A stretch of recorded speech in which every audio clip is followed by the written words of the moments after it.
So it's Detective Comics 1000. 1000 issues are just shy of 80 years of a one-off character that became the lead character of a new mythology of superheroes and one of the most recognizable symbols on Earth.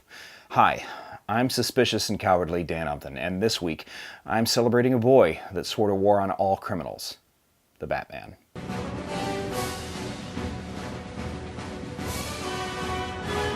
I compare comics to myth and literary fiction because that's what I do, and I'm very good at it, but also because context is important. But in both myth and popular fiction, Batman is wholly unique for several reasons. Consider, this is a dude with zero powers who teams up with what are arguably gods on a regular basis. I mean, okay, Marvel has that, kind of, but what is their equivalent? Hawkeye? Okay, it's not that Hawkeye ain't shit, but I'm just saying he's not Batman. Iron Man? Cut the power to his suit or strand him in space and he's a paperweight. Or paperweightless. Whichever.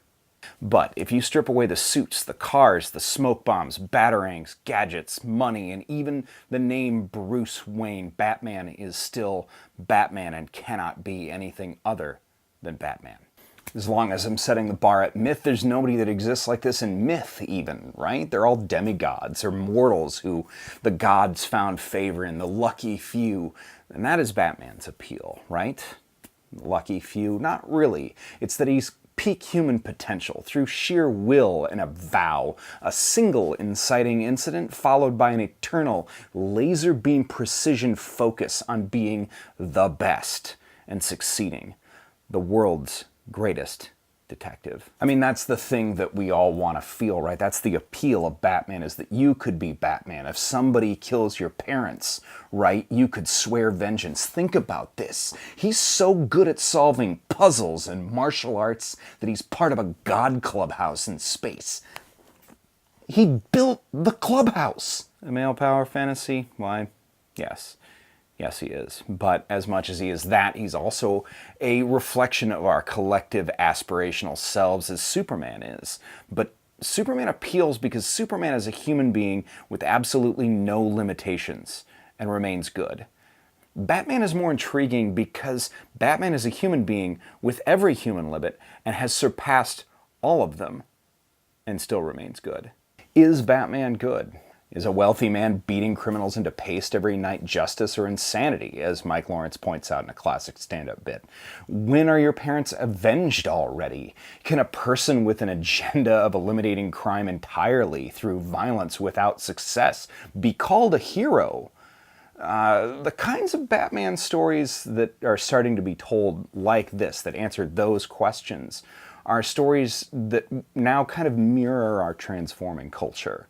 And he's been whatever he needed to be. Silly, didactic, dark, gritty, a series of successful franchise superhero video games and movies before either of those things really took off on their own. He's a vestigial holdover of crime comics from another era that somehow became the cornerstone of modern superhero comics. If you're reading Tom King's Batman in issue 66, Selina, Catwoman, says that Batman can't be anything but Batman. And he can't be Batman and be happy. That's kind of a new concept. How does Batman even feel?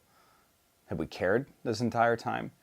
There isn't room for anything else in Batman's mind. Batman doesn't have a third act. He has a successor.